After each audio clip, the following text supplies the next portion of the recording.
মহানগৰীৰ সমীপৱৰ্তী বৃহত্তৰ ৰাণীৰ একমাত্ৰ ক্ৰীড়া প্ৰশিক্ষণ কেন্দ্ৰ ৰাণী কোচিং চেণ্টাৰৰ যুগত চেণ্টাৰটোৰ সোমবাৰে প্ৰতিষ্ঠা দিৱসটি অনুষ্ঠিতভাৱে উদযাপন কৰে।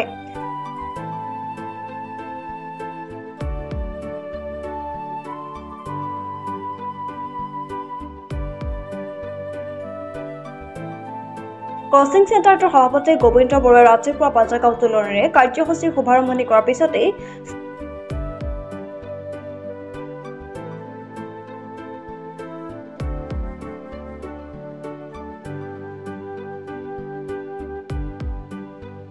স্থানীয় সমাজসেৱক শুভাকাংক্ষী আমজেদ আলীয়ে মন্তব্য ৰাখে। শুভাকাংক্ষী ক্ৰমে গৌতম চৌধুৰী, ভাস্কৰ কলিতায়ো চেণ্টাৰটিক উদ্দেশ্যি ভাষণ প্ৰদান কৰে।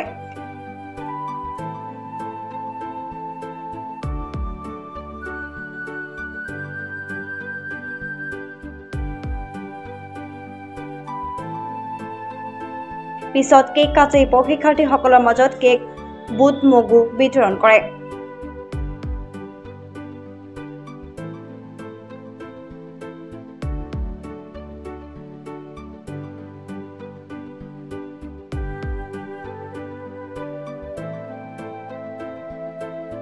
উল্লেখ্য যে 2007 চনতে প্ৰতিষ্ঠা লাভ কৰা এই ৰাণী কোচিং চেণ্টাৰে বৃহত্তৰ ৰাণী অঞ্চলটোৰ লগতে ৰাজ্যৰ বহু প্ৰতিভাসম্পন্ন খেলুৱৈক প্ৰশিক্ষণ প্ৰদান কৰি ৰাষ্ট্ৰীয় আন্তঃৰাষ্ট্ৰীয় পৰ্যায়ত পদক বুটলিবলৈ সক্ষম হোৱাৰ লগতে চাকৰি পাবলৈ সক্ষম হৈছে।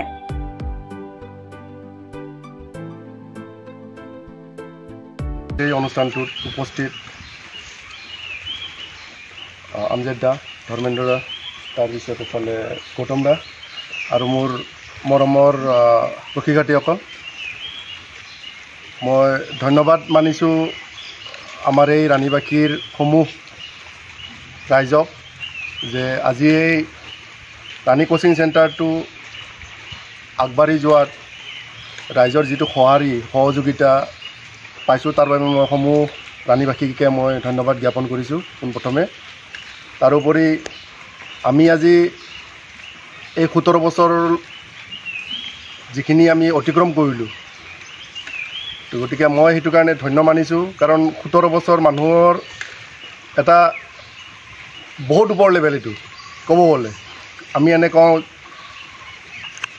শিশুকাল, যৌৱনকাল, যিটো বৃদ্ধকাল, ঠিক তেনেকৈ 17 বছৰটো আমি এতিয়া প্ৰাপ্তবয়স্ক যাক কয়, 18 বছৰ হ'ব গ'লে, গতিকে আমি তাৰ একদম ওচৰত পাইছোঁ। গতিকে সেইখিনি সময় আমি যিহেতু যিমানখিনি 16 বছৰ পাৰ কৰি আহিলোঁ, এতিয়া আমি 17 বছৰ যিহেতু ভৰি দিছোঁ, তাৰমানে আমি খুব এটা ভাল কম্পিটিশ্যনৰ সেইটো কাৰণে আমি এতিয়া সোমাইছোঁ।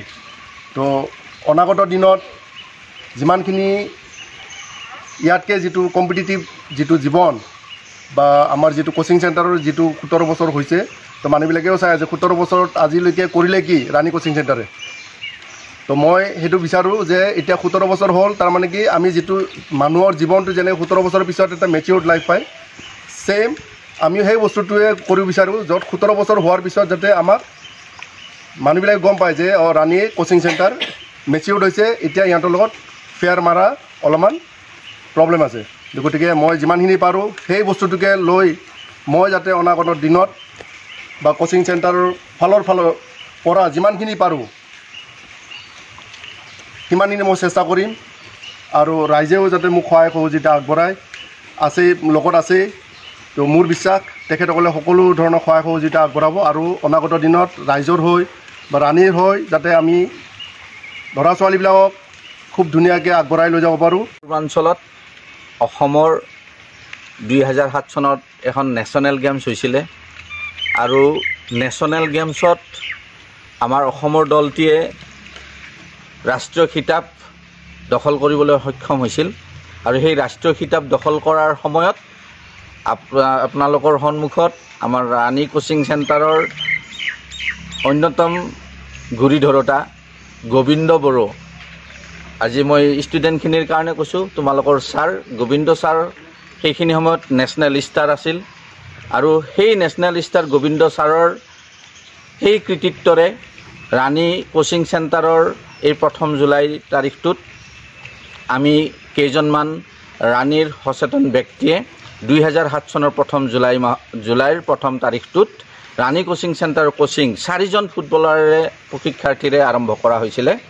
পিছত গৈ পুৰুষ পিছত আৰু মহিলা ফুটবল যোগ হ'ল আৰু বিভিন্ন শিতান যোগ হৈ আজি এই 17টা বছৰত ৰাণী কোচিং চেণ্টাৰৰ সুখ্যাতি অসম আৰু উত্তৰ পূৰ্বাঞ্চল লগতে ৰাষ্ট্ৰীয় পৰ্যায়ত জিলিকি উঠিছে।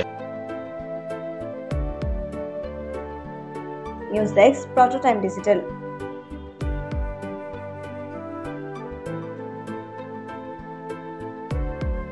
শদিয়াৰ পৰা ধুবুৰীলৈ, বৰাকৰ পৰা ব্ৰহ্মপুত্ৰলৈ সকলোৰে মাজত চিনাকি এটা নাম প্ৰাতঃ টাইম। থলুৱা ভাষা, কৃষ্টি আৰু সত্য বাতৰিৰ আধাৰত প্ৰতিষ্ঠিত খবৰ প্ৰাতঃ টাইমৰ প্ৰতিটো বা বাতৰি পুংখানুপুংখভাৱে চাবলৈ ফেচবুক, ইউটিউব, ৱেবছাইট, টুইটাৰ